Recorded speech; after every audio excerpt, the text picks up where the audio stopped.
By the measure of most polls, Donald Trump is the leading candidate to become the next president of the United States. And as of last Thursday, he also stands convicted on 34 felony counts. The former president won't be sentenced until July 11th, 4 days before the Republican convention, where he will presumably be nominated as the GOP candidate. Joe Biden, or whoever runs his social media accounts, posted "No one is above the law" on Twitter in response to the sham conviction of his political opponent. That's an amazing statement for the father of prostitute-banging, crack-smoking, money-laundering Hunter Biden to make, but the president did so without hesitation. The left has abandoned any remaining pretensions to constitutional rule and has embraced a very simple mantra: for my friends, anything. For my enemies, the law. The United States prides itself on the rule of law and the orderly transfer of power. Our ruling class lectures the leaders of other nations on the importance of constitutional order, liberal democracy, and human rights. So how did the shining city on a hill devolve into a system so corrupt that it would make the dictator of a banana republic blush? There are a lot of answers to that question, but one of the main reasons has been that conservatives have an aversion to the basic idea of political opposition. In Federalist 51, James Madison recognized that men are not angels and that simply appealing to their better natures was insufficient. Ambition must be made to counteract ambition, as Madison wrote. But this political equilibrium can't be struck if one side has made shunning the use of power their only guiding principle. A balance of power is always predicated on the idea that if one side violates the norms, they'll face a reciprocal exercise of power. Ronald Reagan understood that the strategy of mutually assured destruction rested on the plausible threat that if a red line was crossed, he would act to restore order by exercising terrible power. Not only have conservative leaders completely abandoned the idea of checking ambition with ambition, they've sacralized the principle of total surrender by demonizing any exercise of power. Conservative commentators have turned politics, which was always a contact sport, into a debate club, believing that the best argument will win the day. While the founders certainly believed in free speech, they understood that ultimately it was only power that can check power, not lofty speeches. Persuasion rests on a shared religion, morality, and history. The farther away a polity gets from these organic bonds, the less capable they are of mediating their differences through discussion and consensus. Many people, even some on the right, hate Donald Trump. They hate his crass personal conduct, they hate his response to the pandemic, they hate his weakness in the face of a security state that intends to destroy him. I'm not here to defend these undeniable aspects of his character, but Trump is only the most visible target of a wider campaign to criminalize political opposition in the United States. Universities today aren't just neglecting real education, they're actively undermining it, and we can't let them get away with it. America was made for an educated and engaged citizenry. The Intercollegiate Studies Institute is here to help.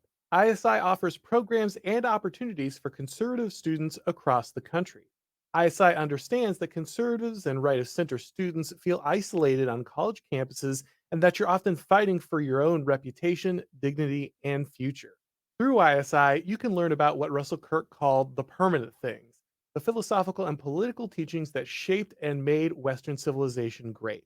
ISI offers many opportunities to jumpstart your career. They have fellowships at some of the nation's top conservative publications like National Review, The American Conservative, and The College Thinker. If you're a graduate student, ISI offers funding opportunities to sponsor the next great generation of college professors.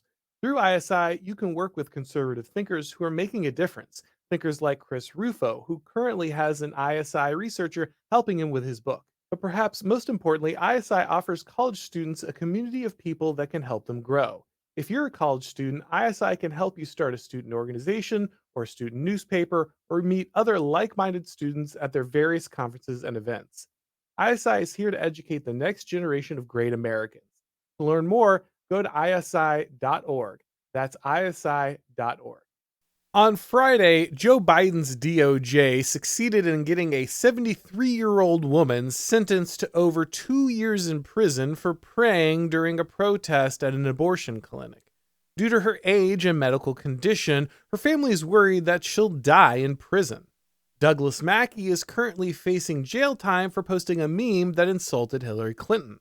Donald Trump's lawyers and many former officials inside his administration have faced prosecution as an intimidation tactic to make serving the former president impossible. Any political party that seriously opposed the current administration would understand this attack on its voters and its presidential candidate as an existential threat, but the GOP has done nothing. Outside of the impotent pointing and sputtering that's become the Republican standard response, no action has been taken. Many congressmen and senators have made outraged tweets, but this is insufficient. The average voter vents on social media because they have no other place to be heard.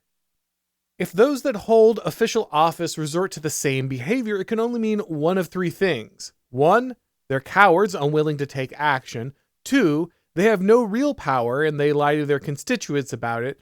Or 3, they're complicit in the destruction of our nation. Many conservatives have now turned their hopes to November 5th, believing that the procedure of an election will rescue them from having to take any form of substantive action. This religious devotion to process is what has made conservatives the perpetual victims of a progressive establishment that has mastered the art of manipulating procedural outcomes. If Republicans extract no political price for the jailing of their candidates, functionaries, and constituents, it's insane to believe that an election would somehow magically solve this problem. Hunter Biden is a drug addict with a long history of hiring prostitutes, buying guns illegally, and laundering money. It's almost certain that he's committed a crime within the jurisdiction of a Republican prosecutor. If not, no problem. The left has played fast and loose with jurisdiction and the statute of limitations in the case of both Trump and Douglas Mackey. Ambition must be made to check ambition. And Hunter Biden is far from the only corrupt Democrat who has escaped justice due to the deference of Republican officials who want to be seen as nonpartisan. The time for that kind of deference is over. Prosecutors should be spinning up cases against every dirty Democrat they can find and should make it clear that these actions will continue until Trump and other political prisoners are pardoned. Strong GOP governors should also be applying pressure by enforcing immigration law immediately. The Biden administration is encouraging an illegal invasion of the country with the goal of permanently altering the demographics of the nation and fundamentally changing the electoral balance inside the country. Governors like Ron DeSantis and Greg Abbott, who have already shown a willingness to buck corrupt federal dictates, should lead the way by closing the borders of their states and deporting all illegal aliens inside them. The Republican House should end all funding for foreign wars. In fact, they should stop funding the administration entirely. Conservatives might be uncomfortable with the idea of political enemies. They might think that it violates their principles to recognize that actors within their country are hostile to their way of life. But those people don't disappear just because you close your eyes and wish upon the next election. Whether the right likes it or not, they have enemies, and in many cases those enemies have already succeeded in making it a crime to oppose the administration.